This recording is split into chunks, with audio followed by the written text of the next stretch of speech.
Valerie, is your camera on? Because oh, there you are. Okay. Yeah. I know that first time I didn't have everyone, I couldn't see everyone, but now I get to see everyone. I'm here. Which is always a little funny with that.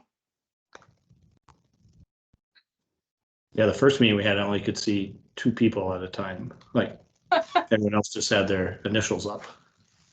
But all your cameras are on, so that was weird. Yeah. I've had that sometimes where you have the ribbon or across the top, usually when there's PowerPoints being shared, which we have another one of those today, but that'll just be at least less than a third of the meeting. All right, why don't we go ahead and get started? So to recap kind of from our last couple conversations, last meeting, we wanted to talk about gaps. And I think Valerie brought up a really great point that was maybe a little too in the weeds, a little too granular of a question that we wanted to kind of break back out from that a bit. And we ended up coming together with the gap of the city of Tigard does not have an established structure and process for identifying and measuring gaps in service for unserved community members. And talking to our great teammate who's here with us tonight, Kurt, there's already work, we agree, and there's already work in progress in Tigard to address that gap. And that work is being led by Kurt. So we wanted to bring him here today to talk about one, the internal assessment he did when he first joined the city, the external assessment that's underway right now with the equity mapping project, and then the citywide equity toolkit, which is working to systemize equity into decision-making across the entire city. And so then what we'd like from this group is, here's what we're doing, and we want your reaction and your feedback. And if there's things that really excite you, or if there's the blind spots that we're missing, that we should take another look at. So any questions, comments, anything to add before I hand it over to Kurt? All right, great. I will pull up your PowerPoint, Kurt.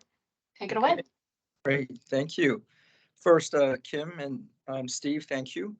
And to Mr. Brown, Councillor Singh and Valerie, it's a pleasure to be here with you. Thank you for this opportunity to present this equity update for the city and provide more information. As you know, we want to move this equity work from concept to action, actionable items, and under Steve's leadership, there's quite a bit of many positives that I'd like to share in terms of the direction that we're headed. So I want to share just kind of a journey of just a little bit of a story around this. First, with just the title template, I just would like to share with you that for many people who are not familiar with this DEI work, they often ask, like, what is this all for? And so I've got this phrase regarding diversity, equity, and inclusion. It's for belonging. However, what that means is, how do we embrace inherent value of every person? And so when we, as we move to the next slide, in my research, and as I just saw the infrastructure of the organization, the commitment to equity is all over the place. It's in our strategic vision, as many of you are very well versed in and know. It's in our community promises. It's one of the main pillars of the 5 E's.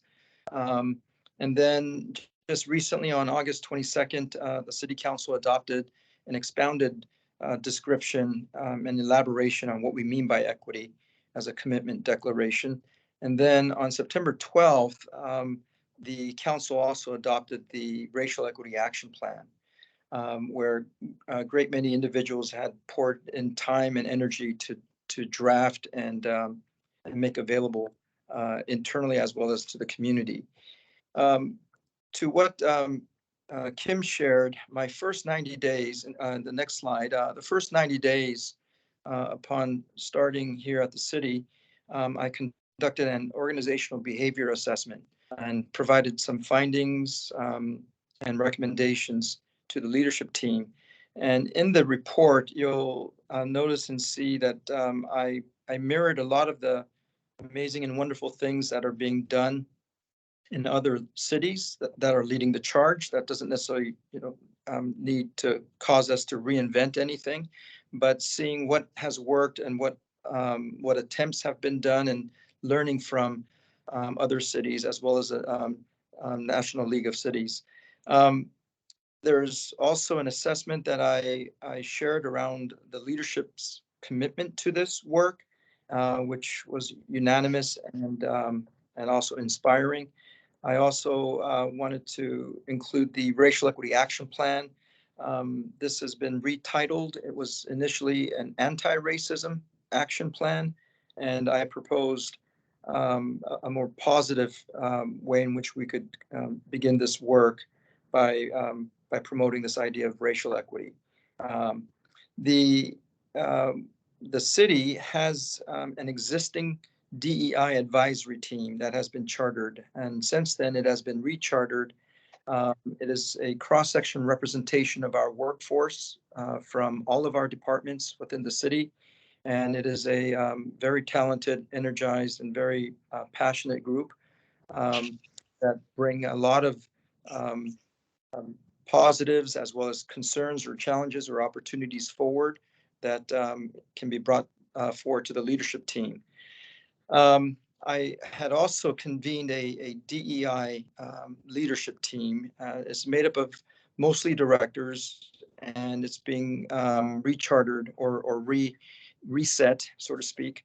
And that's just for my own or this position's need of just needing to bounce off some ideas, gaining some advice, some guidance in terms of the organizational navigation of this work.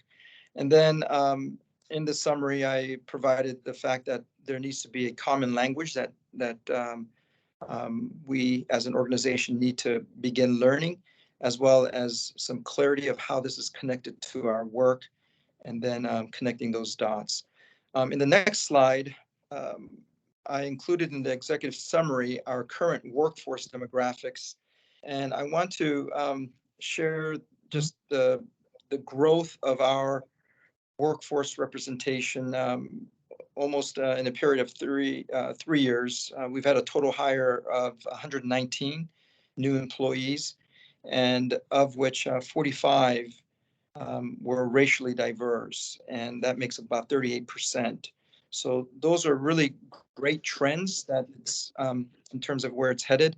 Right now, currently as of November 2023, we have 86 employees of color in the protected class segments of our workforce. That's between 1 in 4 and 5 of our current workforce. So we're really headed in the right direction. The next slide, you're going to see kind of a breakdown of those protected classes as is compared to the Portland Metro population.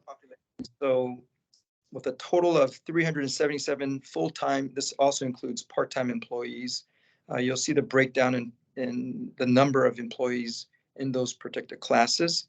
And then you'll notice in the very first row that we have a 77% representation of our white employees, and compared to 71% that's in the Portland Metro area population. So we do have an overrepresentation by 6% in that delta. And then you'll also notice in the African American Black protected class we have 5 African American Black classification, and that's we're underrepresented by 4% in that category. So you'll see the overrepresented in the white currently in our workforce, underrepresented in the others that you'll notice. But at the same time, I want to just share with you as an update that we're headed in the right direction in terms of finding talent and bringing them on board, as well as retaining them. On the next slide, I wanted to, well, first of all, let me just pause here with this executive summary. Any questions, comments, or thoughts that you'd like to lend before I move to the next segment? Valerie, please.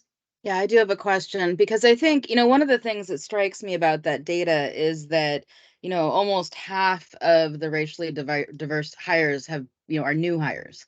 right? Do you have anything in this presentation that talks about sort of relative levels that we're hiring into, or are these all these entry level people, or are we hiring into, higher level positions for racially diverse individuals? Yes, for the purposes of this equity update, I don't have those numbers for you at this Okay. time, but we can make that, we can provide that without any problems. Yeah, I would appreciate that, because I think one of the things that I think when you hire people into management level positions, they tend to have a greater impact on culture.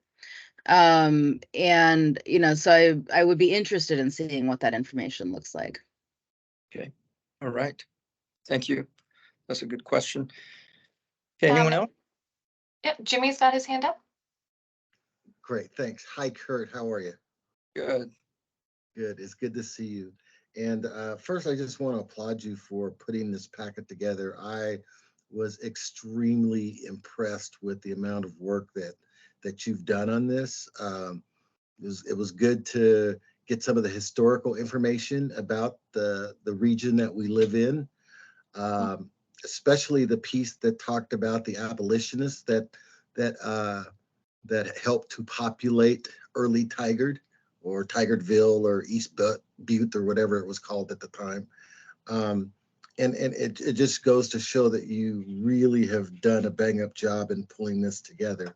On the similar piece that Valerie has talked about relative to, where in the organizational structure are people of color housed? Are they in managerial positions, middle management, or are they line workers or whatnot? Are you or Steve familiar with the Rooney Rule? Okay. Yeah. Thank goodness for Mike Tomlin and the Pittsburgh Steelers. Yes. Right, exactly. Well, the Rooney Rule obviously came out of the NFL, et cetera, but it has actually been applied in two of our neighboring jurisdictions. City of Portland, the Charles Jordan standard is what it's called, and in Multnomah County, it's called the Gladys McCoy standard. And essentially what it does is it asks that those who are in charge, either commissioners in charge or in our case, city managers, look to establish that at least a person of color or a person who identifies as differently abled, disabled, are afforded an opportunity for an interview for management level positions inside of the organization. And I was wondering if that was something that during your initial work, was that something that could be looked at relative to ensuring that, as Valerie said, increasing people of color in positions of managerial responsibilities, which can then certainly help in terms of reflections throughout the workforce? Mm-hmm, mm-hmm. Yes, great question and comments that you've shared, Mr. Brown. I would share also that the HR department and the hiring practices, they've implemented some new procedures. One is the anonymous applications, where we've scrubbed the names so that there isn't any type of just any type of implicit bias that might just have unconsciously that might happen. We're also considering in terms of and interview panels, seeing how we can provide diverse interview panelists to participate in those processes as well. But in terms of the Rooney Rule, those are great suggestions and ideas. And that's something that we can move forward and propose to the HR side to see how feasible that would be for us. Okay, great. Thank you. Okay. Thank you, Jimmy. Any other comments? All right, Kurt, take it away. All right. So this next slide I just would like to begin with is I propose that this DEI effort and this equity work that we would start and we would lead with race, more specifically color. And I would like to just underscore the fact that when we talk about this work of equity, we're talking about equity for all peoples, all peoples. But we also need to have an understanding that there are very profound outcome gaps as we analyze data.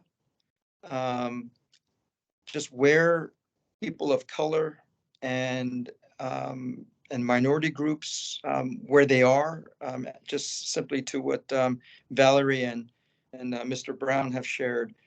Where are the people of color organizationally and so forth? Um, um, so not only are there profound outcome gaps that can be seen through the data analysis in our workforce, but also in our communities, and not just in employment, where for hiring and promotions. By the way, in the employment side, when we can close that representation and gap, it is one of the biggest drivers for a growing and sustainable economy in our region.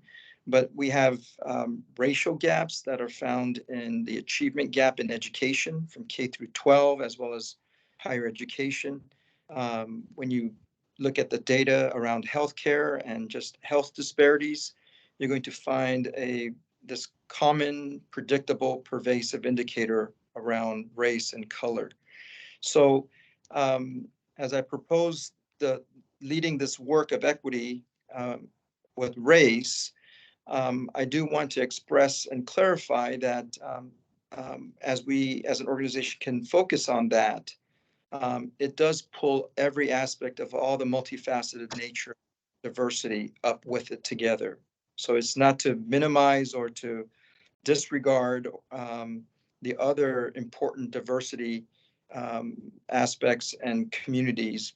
But it's been my experience, as well as studies and research and reports that have been shown, that as an organization can focus on race and leads this work with race, and as there's progress, it does pull all the other multifaceted nature of diversity, equity, and inclusion up for everyone. So with that, the next slide, you're going to see our racial equity action plan. It has three strategies, three key strategies. The first is, how do we foster an inclusive culture organizationally so that we don't lose talent that leaves us? Secondly, what type of tools, shared tools and resources can we develop so that we can get that into the hands of our managers as well as our teams? The third is, again, we're trying to move from concept to action, and finding ways how do we refine and continuously improve ways in which we are providing and leading the charge for equity. The next slide, I would like to share with you that I'm the project sponsor for the Equity Mapping Solutions project team. We have a wonderful project leader who's leading this charge. This project's purpose is to develop a resource tool, identifying and tracking disparities specific to racial equity through a map-based solution. The other is to improve the ability to focus as the city makes plans, as it makes strategic efforts, as it prioritizes programs, as it prioritizes funding. This Equity Mapping Solutions project will provide us the data to inform our strategies and programs and services. It'll also elevate our ability to evaluate. That provides us an awareness of the impacts, whether it's intended or unintended. Another is that it will support our equitable decision making for the leadership and for the council. And then what's meaningful throughout this whole process is, how do we facilitate a greater community engagement, especially in identifying who's really not at this table that needs to be with us. So learning what those barriers are, what those hindrances are, and how creative can we be to think through innovative solutions for that. And then ultimately, this equity mapping solutions with the data will provide increased transparency as well as accountability for the city's decision making and plans. So what you're going to see in the next slide is how this is connected. We don't want to be, I don't want to necessarily propose the DEI and equity efforts to be standing alone, running parallel to the city's strategic goals and initiatives without ever converging, because we need this equity work to be embedded into the operational fabric of how our city does business. And so you'll see the three main streams of the city's vision around walkability, healthy, as well as accessible. And so we want to provide through the Equity Mapping Solutions Project some level of index so that we can measure progress and we can measure opportunities. We're right now with this project team, we're going through what those indicators should be, and we'll have, I think, several indexes. However, it'll be helpful for the leadership to just have one particular main index explaining what the factors and criteria were to score that, and then seeing over time what sort of progress or opportunities that might show. In the next slide, you're going to see in terms of this call to action around equity. It's good to have this project of mapping solutions that can provide an overlay and many different layers of understanding where the gaps and disparities are. But when we discuss how are we going to apply the lens of equity to all of the city's plans, programs, and services, we're needing to standardize what we mean by that. And so we want to seek to operationalize equity. Is that possible? And to all of our business processes as well as decision making. And so what I would like to share with you also is the citywide equity toolkit.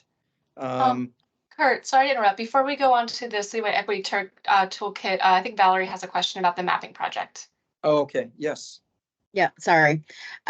So you say that it is and I'm sorry, I should have said that I do appreciate your being here, as Jimmy did before, because I think it's really value added for us to have you participate in this process. So thank you for being here. So you use the description a map-based solution. I don't know what that means. What is a map-based solution? So it's an overlay of let me go back to, if you could go back to the previous slide, Kim. I can. I can also pull up Tiger Maps if you think that would be more helpful. No, well, okay. Actually, I'm going to be the equity metrics about walkability, healthy, and accessible. Yes, thank you. Mm-hmm. So the mapping solutions will provide us a deeper understanding of its impacts, whether there's a disproportionate impact or what are the adverse impacts, intended or unintended.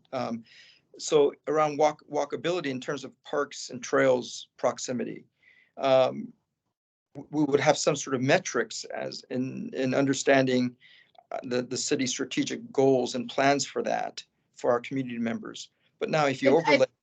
I think that maybe I wasn't clear. So when you say it is a map-based solution, are you saying that we are going to go out and do a survey of Tigard communities of color and find out what neighborhoods they're in, find out what, how these three aspects have an impact on them?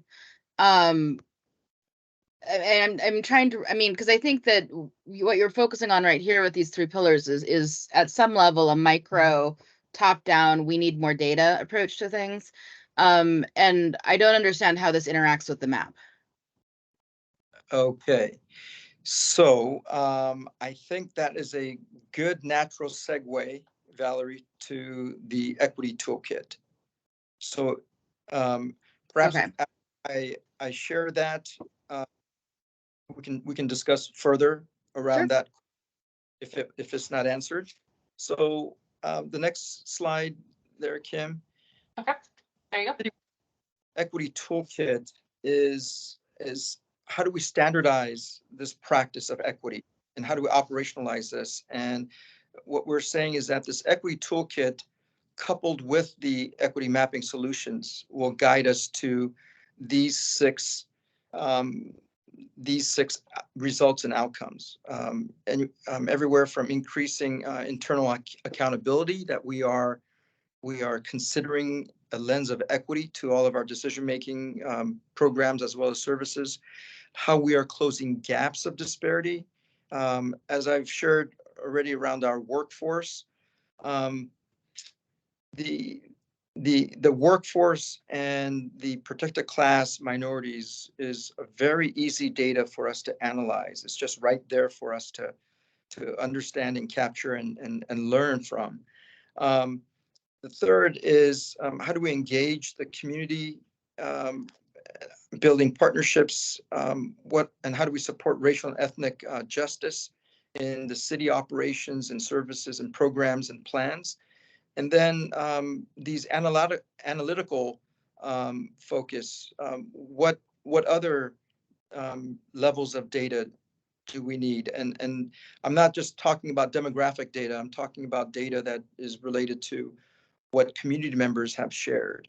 Um, Having roundtables or open forums of community engagement and learning about, you know, what are the concerns or what are their issues, and um, do we have those individuals and representation at the table?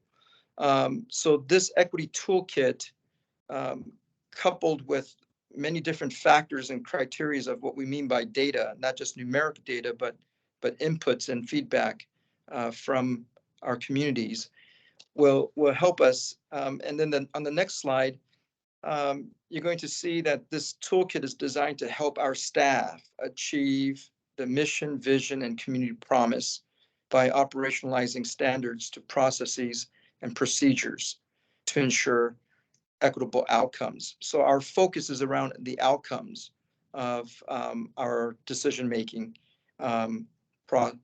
process.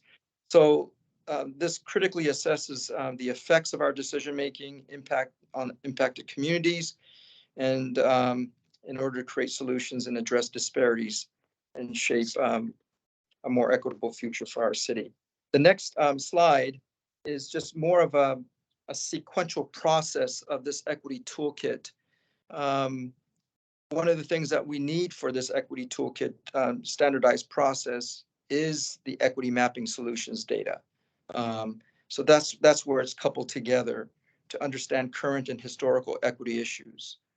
Secondly, stakeholder mapping, engagement planning. We might need to think about how do we refine our current community engagement partners? How is the information shared, and what are the data that we can glean to understand kind of an identified target audience that is underrepresented? The third sequence is the equity action feasibility analysis, um, to identify priority actions based on effectiveness and feasibility. This is where it feeds the information to our budgeting. You can learn a lot in terms of the values that's demonstrated and played out in any organization by seeing where the budget is focused on. And so in this equity toolkit, we'll notice and see where those identified gaps are in the budgeting process. And then that also will provide us a greater evaluation of the plans in terms of the data that's collected all throughout the process, um, to have clear metrics in how we are measuring this. Um, and then the ongoing decision making that is critical for the refinement of our equity work. The last piece here is that there are in the Government Alliance of Racial Equity, as well as several cities that have developed their own toolkits.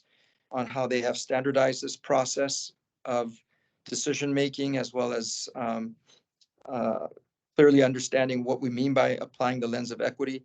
There are several resources and templates that have been developed that is very, very easy to implement for organizations, such as I noted here, there's a decision communication process template that is outstanding. We don't currently have a standardized opportunity to kind of engage that in a organizational wide way. We have there's also a stakeholder identification template that is outstanding, that just is asking the natural questions and walks groups or teams through a process of identifying those that should be at the table. So that's the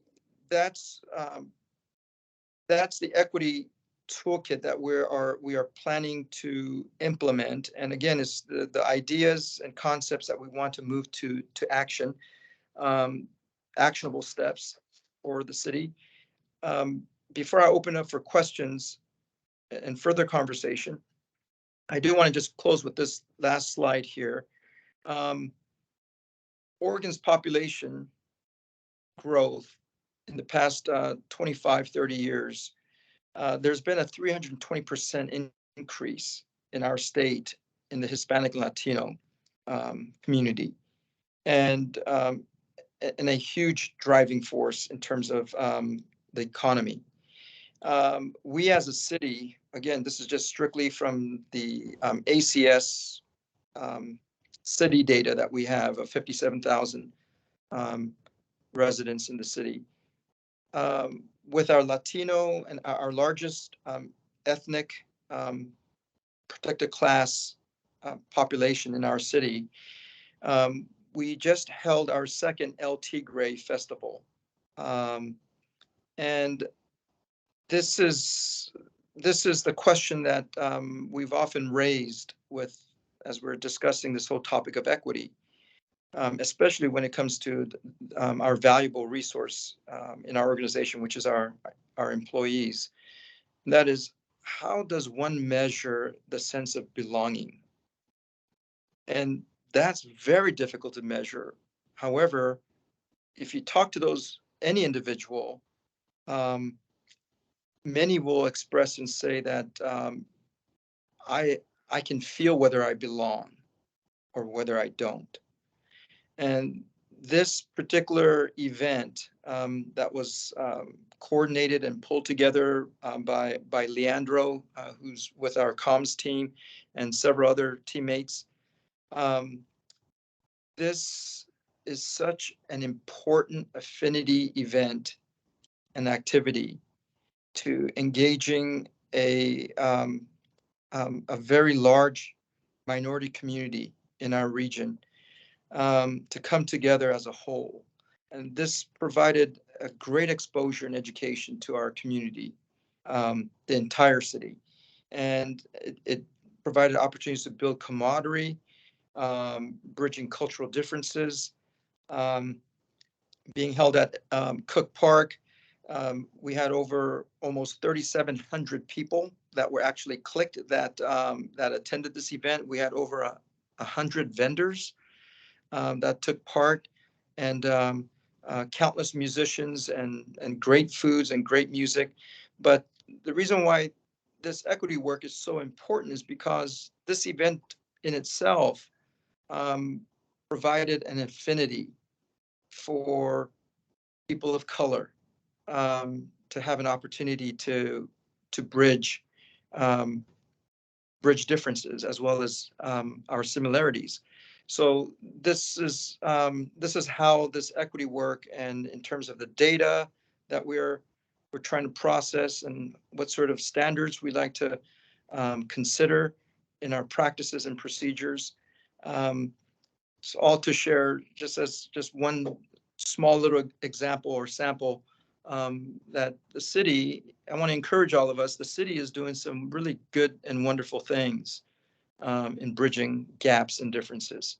So I will end there. And Valerie, I want to start with you, whether that answered your question or if there's maybe subsequent thoughts or questions you might have. Yeah, thanks, Kurt. Actually, it didn't answer my question. I mean, I Okay. think everything that you talked about is wonderful. I think it's really impressive the things that the city is doing, and that you are doing, and that the groups are doing to try and ensure that the processes and institutions within the city serve our city employees and make our workforce more diverse. But I want to go back to the mapping idea, because I think that there is I still don't understand how because you have that very linear process, right, with little arrows that went down the side of the slide that talked about how do we implement diversity. And the I was intrigued by the idea of the map, because I thought, that has to reflect where our communities of color are, where our diverse individuals are. How do we ensure that, they're being heard? But when I looked at that flow, the only place that you really have stakeholder flow is at the very, very top, right? At the very beginning of the process. And so, I think that it is important. I guess one of the real challenges of government is that it's an institution, right? And so it has to be introspective, but it also has to be, I guess whatever the opposite of introspective is, exospective. Look and interact with the communities at a grassroots core level to ensure that as taxpayers, the dollars that we're spending on meeting the needs of our community are being allocated to the right places. And so I still remain a little bit concerned that we don't know what we don't know, right? That we don't have good processes right now to ensure that the voices of these community members are reflected in these events, which is great. I think the Altigra Fest is an excellent example of how we have a burgeoning minority community in Tigard. This celebrates that community. But we also have diversity within that community. And that's true of the Asian community, obviously, as well, because I identify as Asian American, but my experience is not the same as every other Asian Americans in the city of Tigard.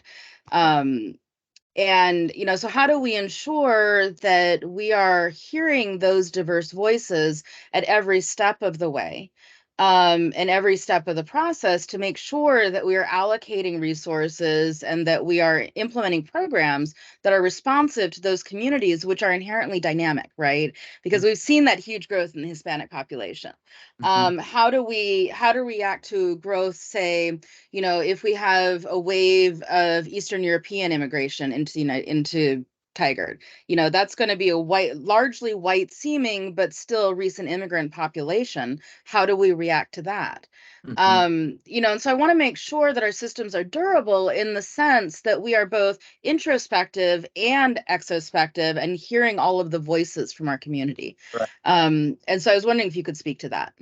Yes. So when we talk about the mapping solutions project, there's a number of great cities across the nation that are further along in this process than we are, but they've identified several indicators of equity, and so it would go.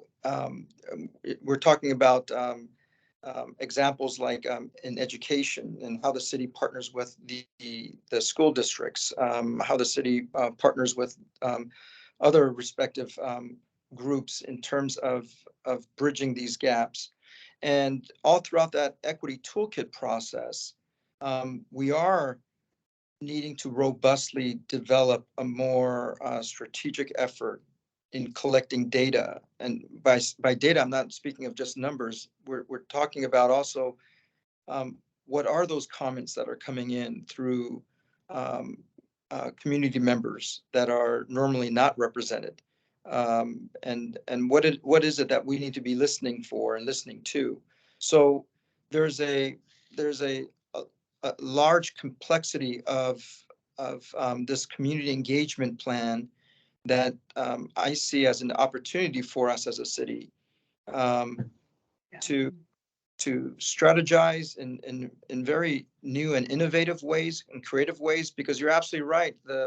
In most cases around community meetings, it's kind of the same similar people that show up and they have a voice and so forth. But I think there's an opportunity for us as a city to engage in refining and revamping ways in which we bring diversity to the table, and finding what those datas are, or data streams of comments.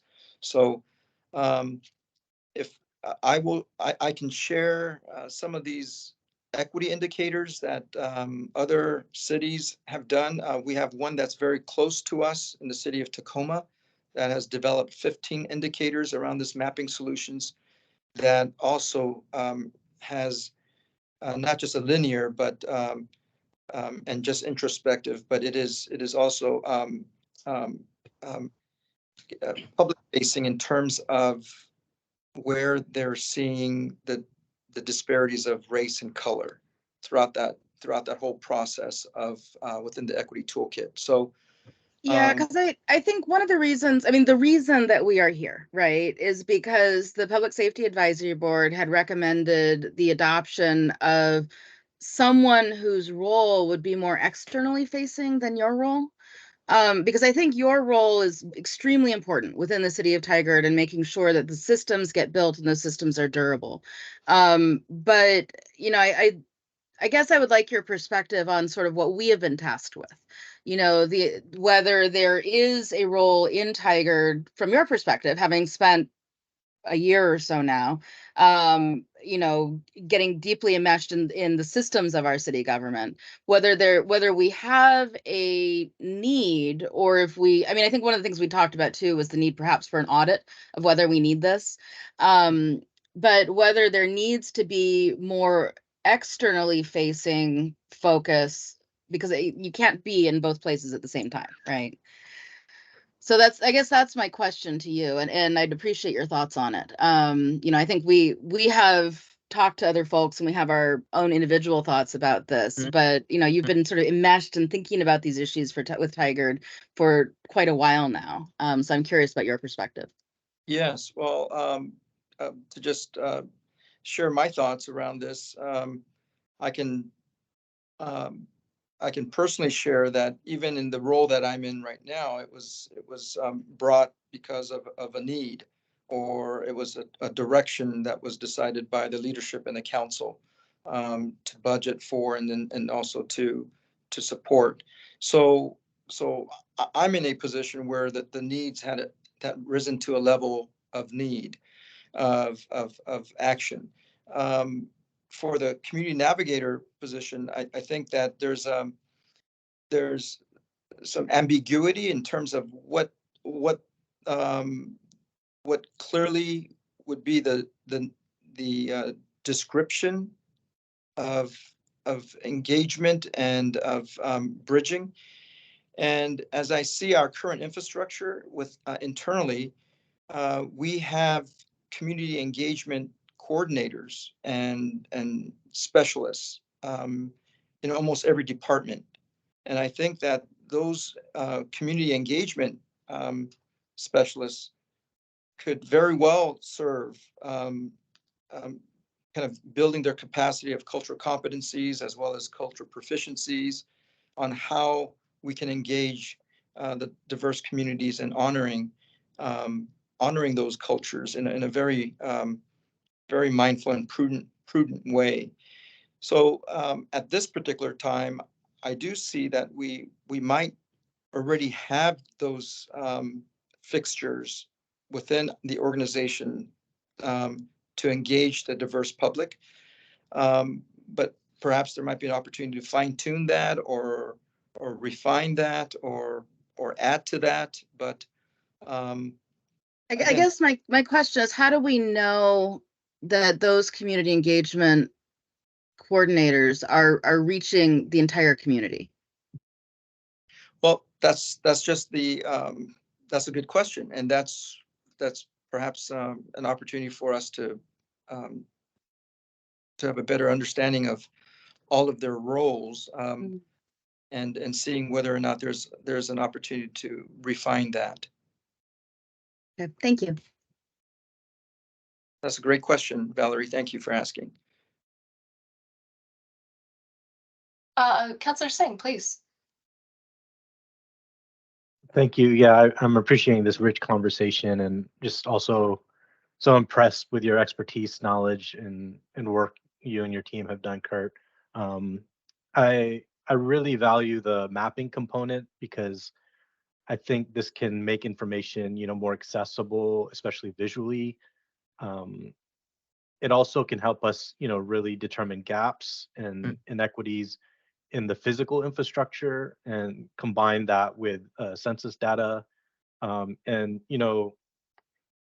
the numbers and data really influence decision makers. As a city councilor, I know the power of numbers, but I think, with a community navigator position, after what I've heard, or a community navigator, some apparatus that can have a continuous feedback loop with community, combined with these resources and approach of like an index and measurement, really has the ability to, ground truth these Yeah. numbers, these quantitative data, because, we hear stories from the community. Tigard staff, I know the community development team, the communications team does really extensive outreach and engagement. But I think to really centralize these stories, these qualitative data, and capture them and analyze them, even with the new Tyler project that the city is working on, updating the software, and that really has the ability to really capture and has the potential to capture these stories. So I think there's a lot of potential to really have like sort of more centralized role for a new community navigator.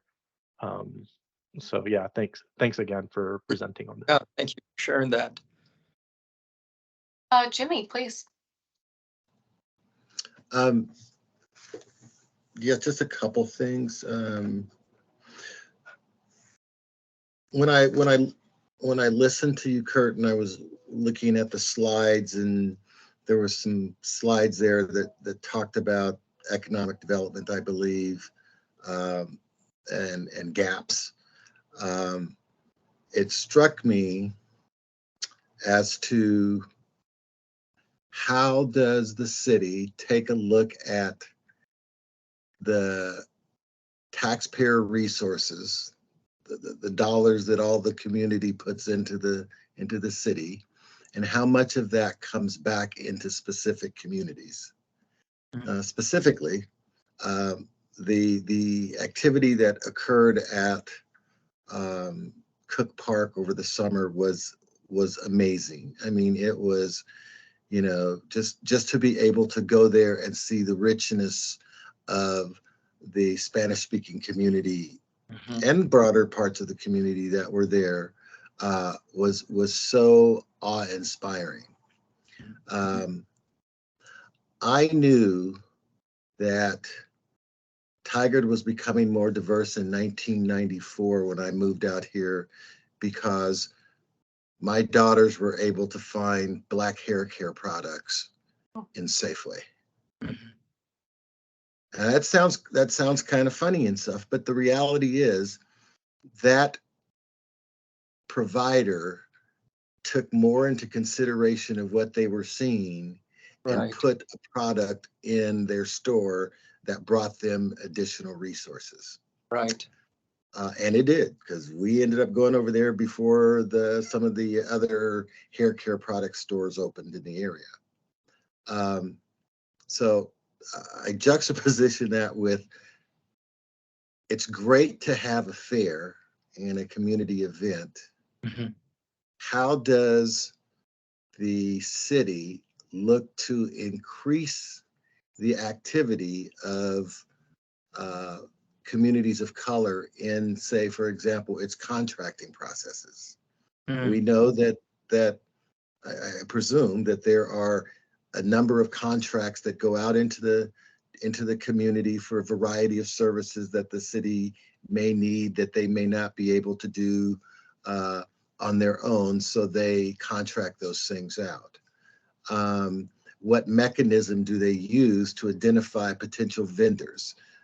Do they go simply through the Chamber of Commerce? Is there other organizations that they can connect with?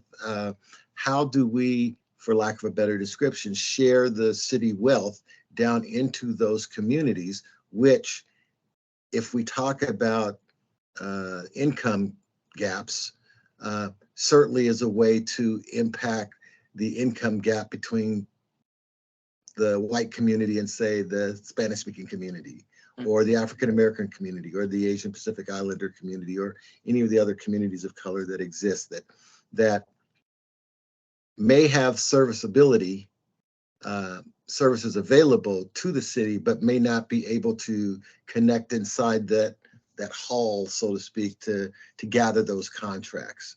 Now, I'm not necessarily asking for an answer to that, but I see that as part of your mapping process, part of the equity toolkit of, well, what does it look like? What, we have, as an example, we have 1,000 contracts. How many contracts do we have that are going to businesses of color, or women-owned businesses, or minority-owned businesses, whatever the language is now?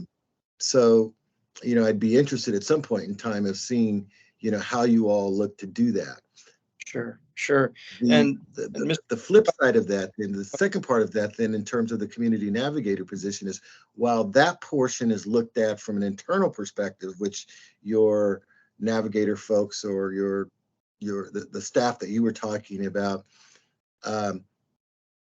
the value of a community navigator is to assist those organizations that are out there in reaching into the city to connect with those different departments or providers of contractors throughout the city structure.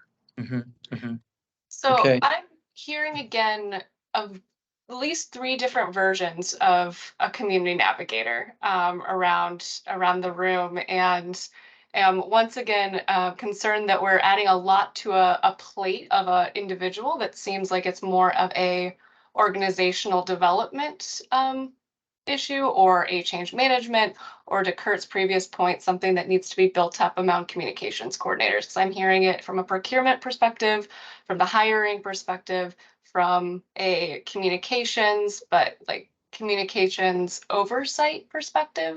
Does that sound accurate? Is that everyone else hearing these very different definitions of what a community navigator could look like? Well, I thought in meeting number 2, it might have even been in meeting number 1, that there was some discussion about this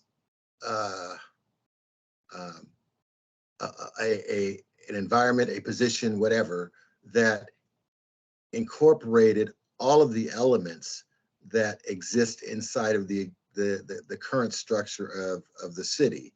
That if for lack of a better description, oversaw the activities to ensure that all of the boxes are being touched or checked relative to how are we engaging the community externally, how are we working internally.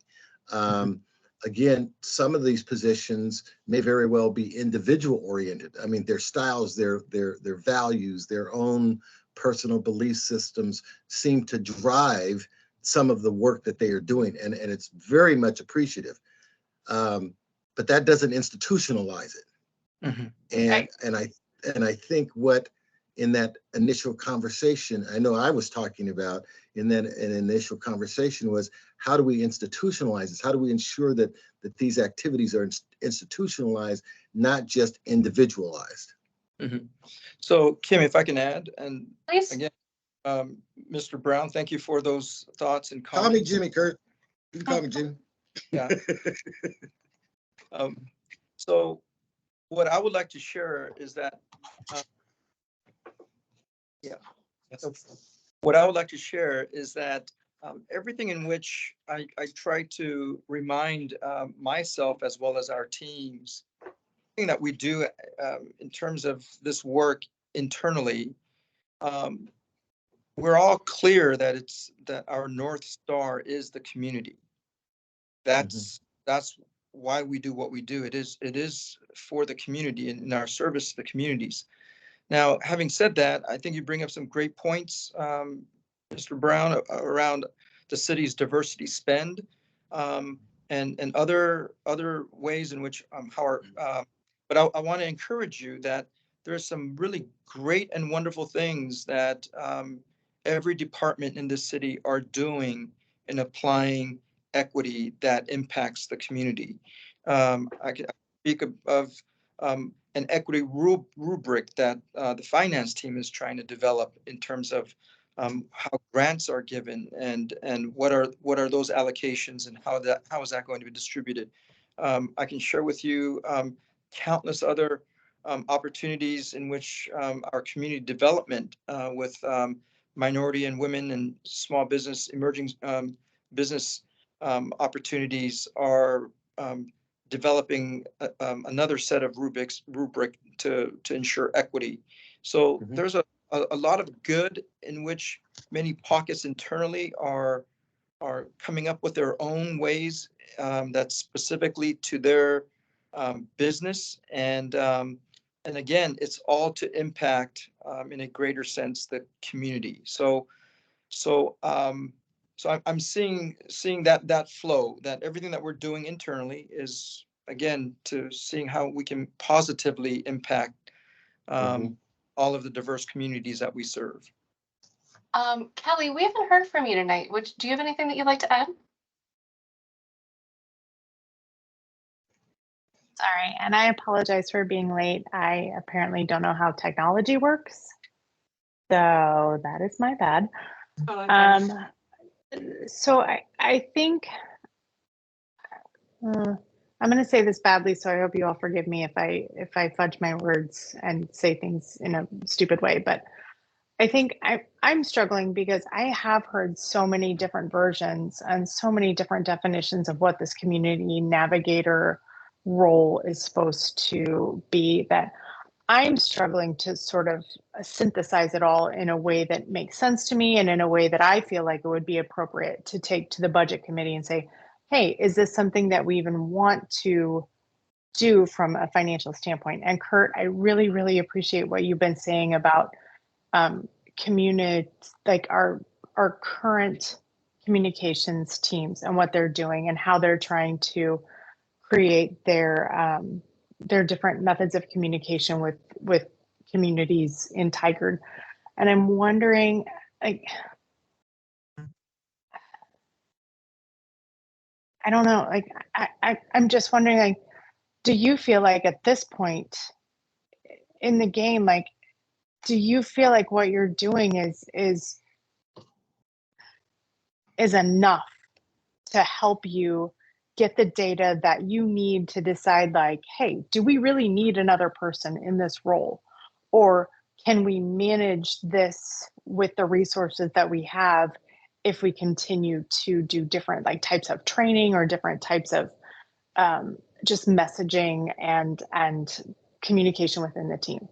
And again, I'm sorry if I said that badly. It's been a very long day. I apologize, but that's where my brain is. Yeah, well, Kelly, well said. I would like to add. I think one of the things that I'm hearing as well from this group is the cultural connective ability of individuals that can engage those diverse communities, and that's where I think is an opportunity for our current existing teams as well as individuals can develop. But I do see the need for just the cultural proficiency of our public facing individuals in terms of professional development as well as personal development opportunities, because we would all agree that culture is real. Worldviews are very real in terms of not just people's actions, but what it is that they believe and what are their values. And so I've had the wonderful luxury of having traveled around the world over 11 times, and I've seen a lot of different worldviews, a lot of different ways in which values are communicated. And I've seen, from my own experience, many ways that I've offended unknowingly. And so these are the nuances that I'm hearing in terms of the capabilities or the abilities and skills needed for engaging those communities that need that kind of bridge and connection. I think there is an opportunity for us to grow in that area. But again, is that an opportunity that we can work with our current existing members? I think there is. I think there is. It's interesting. I'm carrying the question really of and a attention of how does institutionalization of equity and equity initiatives happen? And how does it happen both internally facing and externally facing? And we've got a bunch of different solutions that have been kind of posed out. Some of them are the equity toolkit, training and resource development, or this one position czar for all equity initiatives, which seems to be coming through as well. And then there's the obvious question from that, which is how does that differ from even Kurt's role right now? So there's definitely that tension that I think we're all seeing a positive to the institutionalization and wanting to systemize, but how do we do it? And what is required of that? And that may not be something that this group is going to be able to answer, but that may be the question that this group wants to leave the city with and to come back to the budget committee with more answers as a suggestion. But Valerie, you have your hand up. You've been very patient. Thank you. Yeah, thank you. So Kurt, I'm not going to ask you if you're doing a bad job. I'm not going to ask you if the City of Tigard people are doing a bad job, because I don't think the answer to that is no on both counts. What I do think that, and here, Kim, is where I think we can add some value to the process. What I do think is I think that we should consider recommending to City Council and the Budget Committee that they fund an external consultant to evaluate if we are approaching the problem correctly. If we are gathering the information that we need to make sure that we have a resilient process to be responsive to changing community needs. And that would be my recommendation. Because I do think that I think that we don't know what we don't know. And I keep saying this, but I think that it's true. And I think that the traditional model of, sort of traditional Western model of top-down, staff develops the programs, city council approves the programs, the program is implemented in the community, is a very traditional, frankly, fairly colonial approach to things. And the way to change that dialogue is with data, and we don't have data about, how do we create this? And I like the idea of a feedback loop, right? How do we create a feedback loop within our communities that is resilient and that will allow us to be responsive to those changing communities' needs? And so I think that would be my suggestion for City Council and for Budget Committee, because it is not a permanent position, but it would allow us to have the right information to move forward in developing programs. Kelly has a response to that. Oh, Kelly, please. I like this. I like suggestions. I like action. No, sorry. I hit my little hand, and then I hit it again, and then I hit it again. It's like two hands. Sorry. You both hands First up. of all, sorry, that was my bad. Valerie, first of all, I love your haircut. It's adorable. Thanks. Second of all, I just want to, in response to what you're saying, the data, Kurt, that your team is collecting, is that sort of responsive to the data that Valerie is talking about, or are you not at the data collection process yet? We're still doing a data assessment needs. However, I truly believe that this equity mapping solutions tool will have substantive data in which I think will that Valerie would be very, very happy with. Data Okay. almost never makes me happy in this area, so I don't know about that, Kurt. I think the problem is that the data systems that we're talking about rely on self-identification, right? Which is fine for our established communities, but certainly, we know empirically that it's not as fine for newer communities. And so again, it's okay, we are doing our best. I'm not going to suggest that you're not doing your best, that the city of Tigard is not doing their best. I just think I think it's what is the additional piece that we're missing here? Because intuitively, I think that if we are taking just a top-down approach, which makes sense because it's how we are all raised to think about problem solution, right? If we take that approach, it in some sense abrogates the need to reach out to these communities and ask them, who are you? How do we have culturally competent communications with you? Which are just more tools that we can bring back to the communications team, that we can, so maybe it is not one person, maybe it is an enhanced process within, our communications folks, because, the people that we had come to our first meeting, they're doing great things within their communities. I don't think we should discount that. I think we just, there may be other tools that could help them do things better. And we don't know that at this point. We don't know what those are. We don't know how to, and I keep coming back to this, but my experience as a fourth generation Japanese American is very different from that of a recent immigrant from Ukraine or a recent immigrant from Southeast Asia, right? Because I have privilege. Everybody on this call has privilege. And, I think if we acknowledge that and we say, okay, well, how do we still connect with folks who don't have our same degree of privilege? I think that's going to lead to some really interesting opportunities for us to build more equitable systems that bring more people to the table and that are more efficient about how we spend city dollars.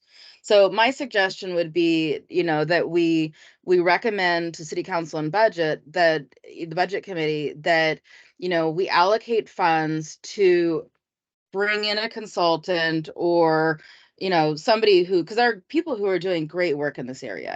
Kurt, you and I have talked about some of them. To essentially say, here's how you build a resilient feedback loop, so you make sure that you're hearing all of these voices. So that's my suggestion. Thank you, Valerie. Councillor Singh, did you have any thoughts on Valerie's suggestion or just in general on this conversation? Yeah, thank you. I do agree with, flipping the script from, the top-down approach. I truly believe in like community-driven solutions. Communities impacted by inequities are, I believe, are experts, and they know the solutions to solving the inequities and injustices. So I do agree with that point. And I also believe a role like this, or whatever it is, a position or apparatus or like system, can provide more accountability on how we interact with the community and how the community can engage with the city better. So yeah, I agree.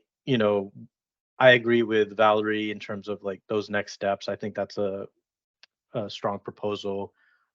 So yeah, I think that's just my perspective, and I think in terms of like community-driven solutions, I truly believe that that that providing that feedback loop, and having someone develop a systematic approach that can be used across departments will be important, because you know there can be instances where someone doesn't follow up or hold like meetings, and they may not have interpretation services and things like that, right? If that person leaves, or you know it's just not, and no one knows what's happening, basically, like um in terms of like if those services are provided uh across departments. And so I think that's something that that can improve with the position like this or a role. Thank you, Counselor. Jimmy, love your thoughts. Oh, and I have a lot of them. Some of them are old, because I don't think there's much in the world that is new. I think they're a repurposing of old things, different thoughts. Community-driven solutions is not a new thought. It's actually been out there for a number of years. And first, I want to say that in no way, I think in this conversation have we attempted to devalue the work that is being done currently inside of the city. I think it has been yeoman's work that Kurt, that you and your folks have been putting together. I think the part of the challenge is just is to take a different look, and not so much a look from the inside looking out, but from the outside looking in. And I think that's part of the description of a community-driven type of situation. And I'll give you some old history, because I've been in this thing since 1973. Many of you weren't even born then. I lived in a community in Portland that had a history of challenges with police officers.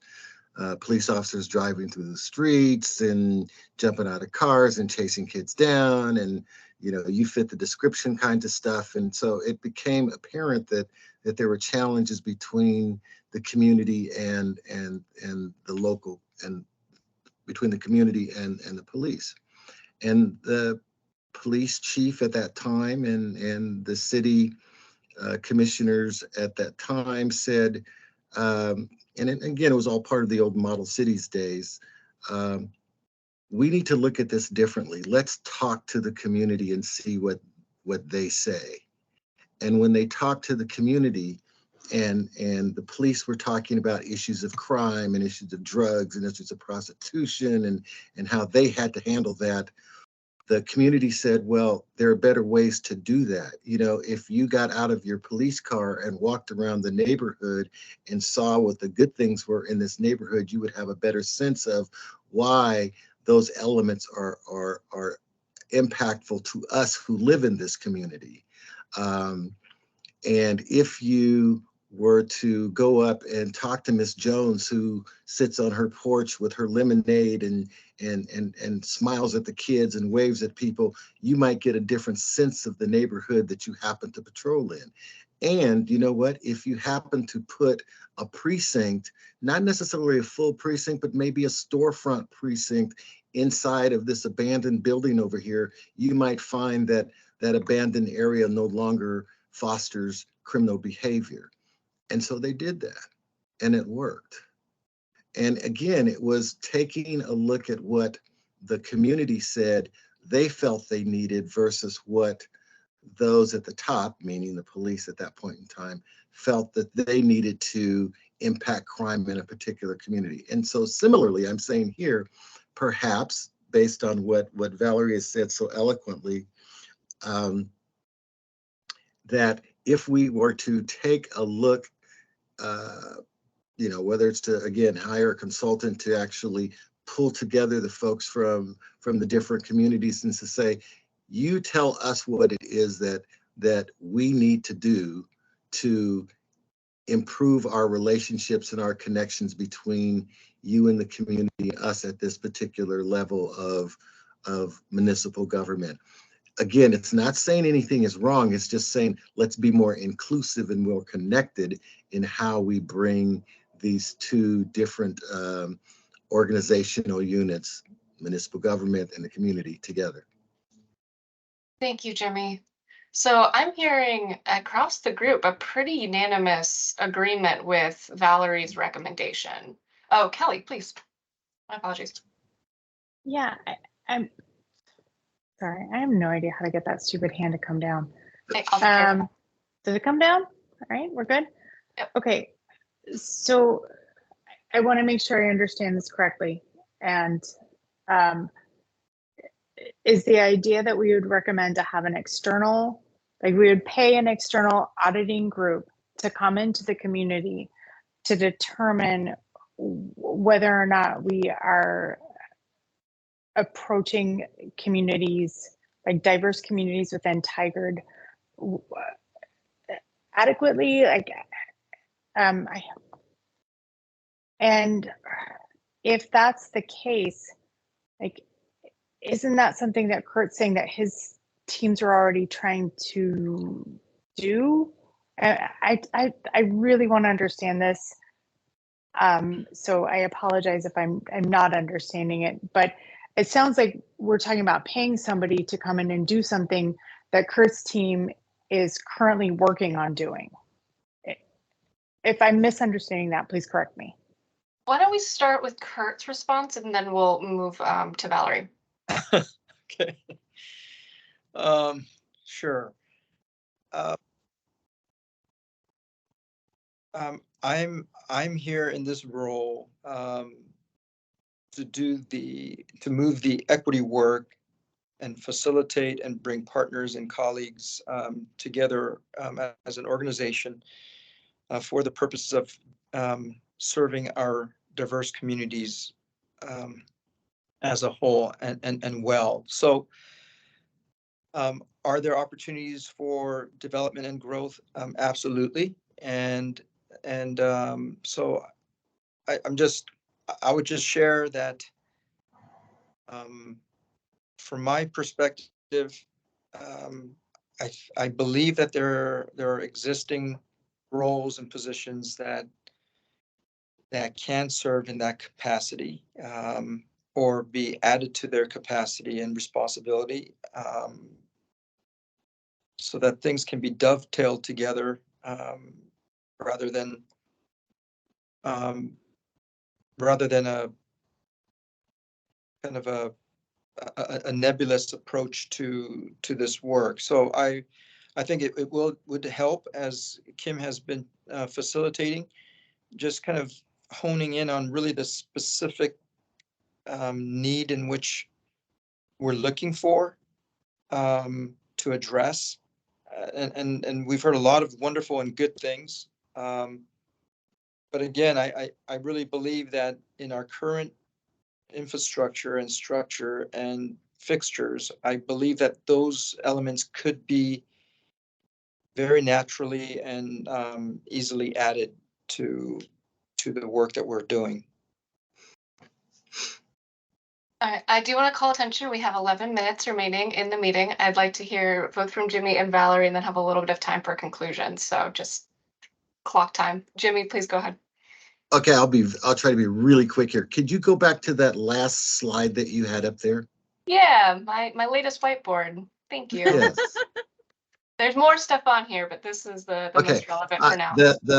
The statement, fund an external consultant to evaluate how the city is developing equity programming and offer recommendations. And then on the second, helping develop feedback loop, identifying community-driven solutions. I would like to move, because this I think would help me, the following statement to the other box. Fund an external consultant to help develop feedback loops and evaluate, or something to that effect, identifying community-driven solutions. The work that I see that Kurt is doing is wonderful work, and it is centered on the city and its external and its internal activities. I'm not saying that that won't impact at some point external activities, but it is centered, it seems to be centered extensively on the work that is being done in an internal environment.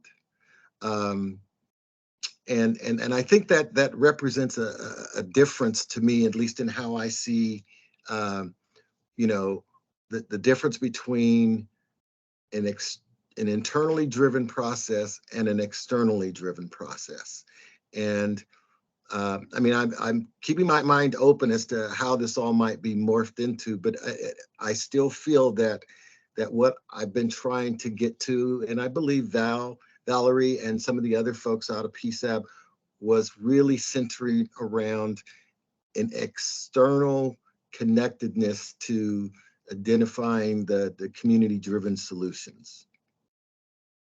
So Thanks, fund an Jimmy. external consultant to help develop feedback loops, identify community-driven solutions, and assist the city in developing equity programming and offer recommendations. Something to that effect. Thank you, Jimmy. Valerie, Thank you. please. Yeah, I agree with Jimmy's recommendation. And the reason that I do is because I think that we're being a little bit unfair when we're asking Kurt to say, what are the problems with what you're doing? Right? When we ask the city to do this, what we're fundamentally asking them to say is, what are you not doing now that you should be doing?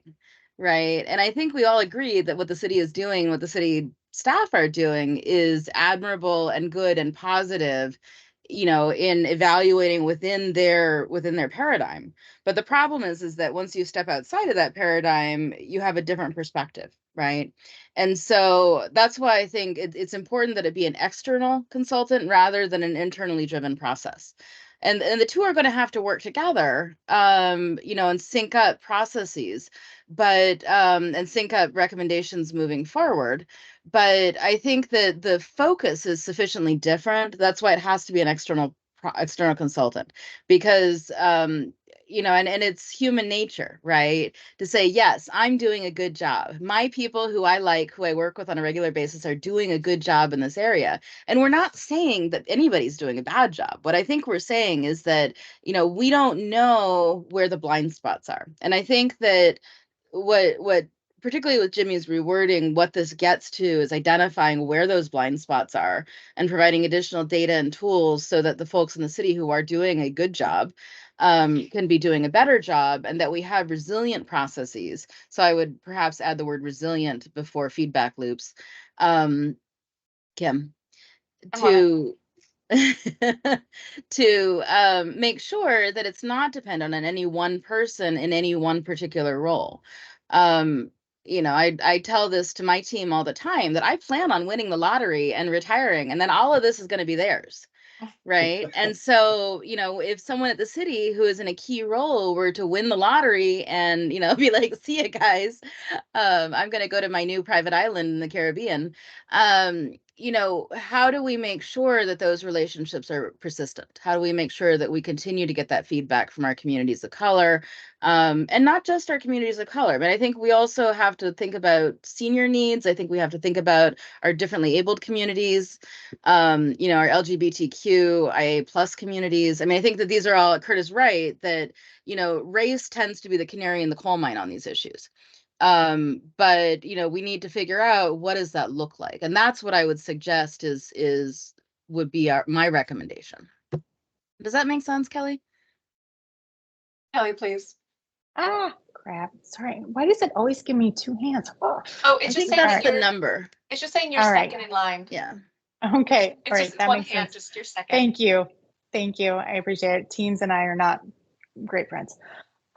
So Valerie, I hear everything that you're saying. I think where I'm struggling is the idea of having an external auditing company to come in and try to find out what's happening in communities that we are saying here are not forthcoming to our community. Like, how would we have these external companies come and audit that? Like, when based on what we're saying in this meeting, like, we internally as community members don't even know how to do that correctly. Yeah.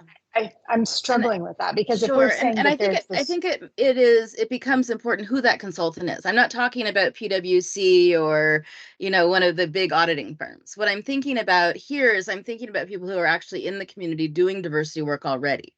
Kurt and I have talked about some of the folks who we know through other organizations, who are very boots on the ground with these organizations. For Mario Watanabe, for example. Other folks who are out there who have, established credibility within communities of color. There are organizations that are nonprofits who are very oriented towards developing connections within those communities. So I think we can leverage those experiences and those folks. I think you're right that I think just hiring some random auditor to come in and say, you know, figure out what we're doing wrong, that's not going to be a recipe for success. I think it's really important who you pick, who you're able to identify to serve in that role. And maybe that's something we could discuss. I know Kim is going to cut us off here because she is strict with the timelines. But, you know, maybe that's something we could discuss next week is, you know, what does that position look like? Who are the, you know, who are the folks who might be willing to serve in that role? You know, and maybe put forth some recommendations about where to start that search. Okay, and then if I can say like 2 seconds, I'm sorry, Kim, 2 more seconds. So Kurt, you're fairly new to this role, right? Like you haven't been doing this. How long have you been doing this? Just a little over a year. A little over a year. Okay. I just want to make sure that as we're having these conversations that we're taking into account the fact that this role that Kurt has taken on and that he's working with, like it's going to take time to develop everything. Like we can't assume that this role is going to produce like overnight anything. Otherwise, like we're going to get crappy data and that's not what anyone wants, right? Okay. All right. That's it. That's all I have. Good. All right, we do have 2 minutes remaining this evening. I was on the same wavelength as Valerie. So what I'm going to do after this, or what Alex will do, is send out this recommendation. There's also some other things on this slide that I was capturing, including some of our outstanding questions, suggestions that had come up, go forwards, and some of the comments around kind of the institutionalization of equity. So we'll send out this whiteboard after this meeting so everybody can review. And then we'll spend next meeting. It's interesting because we're refocusing from what was a position now to perhaps a contract, but I think the Goldilocks challenge still stands. We may not want to get into what the contract value could look like, but we do want to talk a little bit about maybe what requirements could be of the contractors or what could be, what are some things that we'd be looking for, as well as helping kind of develop out what the ask would be, what that scope could be. And then Kim, was I seeing my calendar right? We have a meeting next week. It is next Tuesday. Yep. Okay. Yep. We were doing the every other, but yeah, these two are back to back because there's holidays coming up. Steve, make sure. You were so quiet this meeting. Any last thoughts? First, thanks to everyone. So I think back to why we thought we should move forward with an ad hoc committee like this. And I think what's been transpiring the last 3 meetings is meeting what I had in my mind. The first day I said I was here to listen. I listened a lot. I think the first one, the second one, I ended up being engaged a lot. And now I've been able to listen for 90 minutes straight, which has been great. I've just been taking it in. So I'm looking forward to next week's meeting as we come together and try to synthesize everything that we said tonight. So I appreciate it. All right. Have a great evening, everybody. See you in 7 days. All right. Okay. Thank you, everyone. Bye-bye. Thanks, folks.